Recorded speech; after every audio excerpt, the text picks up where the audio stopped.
দুর্গাপুরে বেসরকারি মেডিকেল কলেজের দ্বিতীয় বর্ষের ছাত্রীকে গণধর্ষণের অভিযোগ। ঘটনায় বেশ কয়েকজনকে গ্রেফতার করেছে পুলিশ।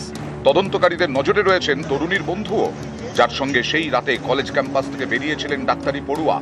ঘটনার পরেই ছাত্রীর এই বন্ধুর নামে অভিযোগ দায়ের হয়।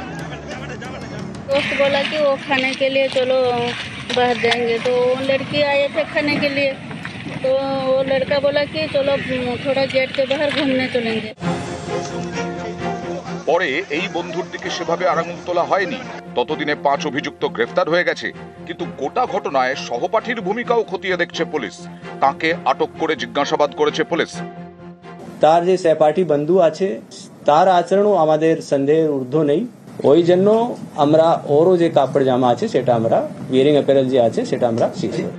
তরুণী যে বেসরকারি মেডিকেল কলেজের পড়ুয়া, সেখানে লাগানো সিসি ক্যামেরার ফুটেজে দেখা গেছে ঘটনার দিন অর্থাৎ 10ই অক্টোবর রাত 7:58 তরুণীর সঙ্গেই ক্যাম্পাস থেকে বেরোন তার বন্ধু। রাত 8:42 বন্ধু একা ফিরে আসেন। এই পরিস্থিতিতে প্রশ্ন উঠছে, তাহলে কি 5 অভিযুক্তের তাড়া খেয়ে তরুণীকে জঙ্গলে ফেলেই চলে আসেন তার সহপাঠী? তিনি কি তরুণীকে বাঁচানোর চেষ্টা করেছিলেন? চিৎকার করে লোক ডাকার চেষ্টা করেছিলেন? ঘটনাস্থল থেকে কলেজের দূরত্ব মেরে কেটে 700 মিটার।